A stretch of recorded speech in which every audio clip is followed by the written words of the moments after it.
Hi everyone, this is Shotzi for the Rough Cuts on Sunday. Today I'm going to talk about one of my favorite thrillers to watch. It's Wait Until Dark from 1967, and it is directed by Terrence Young and stars Audrey Hepburn, Richard Crenna, Alan Arkin, and Jack Weston.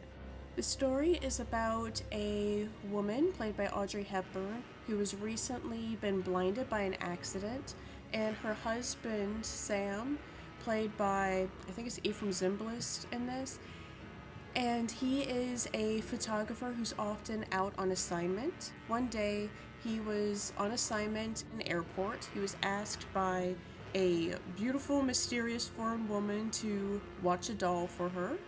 He agrees, and it turns out that the doll has heroin in it. However, this is unbeknownst to him, and he takes the doll home, and then he is on assignment again and therefore gone, leaving Audrey Hepburn's character Susie alone in their apartment with the doll. So Susie is soon contacted by a man who is supposedly working for the government. He says that he's looking for a package that her husband has received. She doesn't know anything about this, so she learns more and more about what's going on within the story, and we're introduced to a very scary, dangerous man known by the name of Rote, who's played by Alan Arkin. This character of Rote is possibly one of the evilest characters to appear in a movie at this time. In fact, on a lot of lists, he's considered to be the most villainous character in movie history. And Stephen King actually called this particular thriller his number one scariest movie of all time. Because there's a scene in this movie, and those of you who have watched this movie and are familiar with it know what scene I'm talking about. That was the second time that sort of sequence and theme had ever been done in a thriller. The only movie to do that beforehand was from 12 years earlier. So I'm trying not to give anything away, so I'm being very, very vague. But those of you who are familiar with this movie know what scene I'm talking about. So at the time, it was very surprising, very fresh, very new. Now, if that sort of thing doesn't happen in a movie, we almost expect it and almost feel cheated if it doesn't. But this was the second time that ever happened, so it was really, really unsuspected. This is a really good movie. It's very, very well written.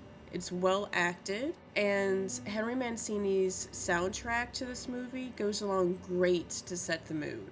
A lot of research was done for this. Audrey Hepburn actually went to a school for the blind, and she learned how to read Braille for this role.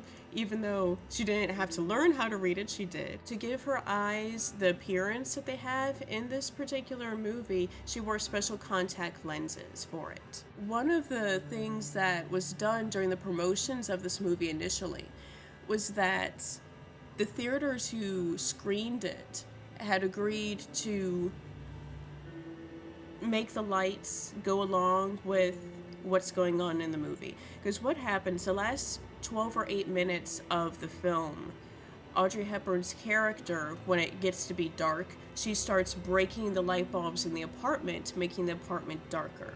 So in the theaters that screened this, every time she would break a light bulb, they turn off more of the house lights until eventually they were within what's considered to be the legal limit. And so just the floor lighting was on. So the darker that it got in the movie, the darker that it got in the theater. And then in that scene, what happens, people just freaked out. They went absolutely berserk. And Alan Arkin said that he actually hated playing the role of Rote because he adored Audrey Hepburn, as did everyone else. And he was just horrific to her. He was terrorizing not only a blind woman, but it was a blind woman played by Audrey Hepburn. And he got flack for that in real life because she was such a beloved movie star at the time as she is now.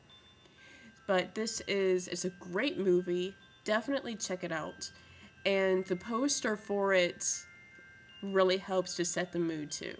So, once again, it's Wait Until Dark, and I hope you all have an awesome week. See the movie, and I will see you next time. Bye.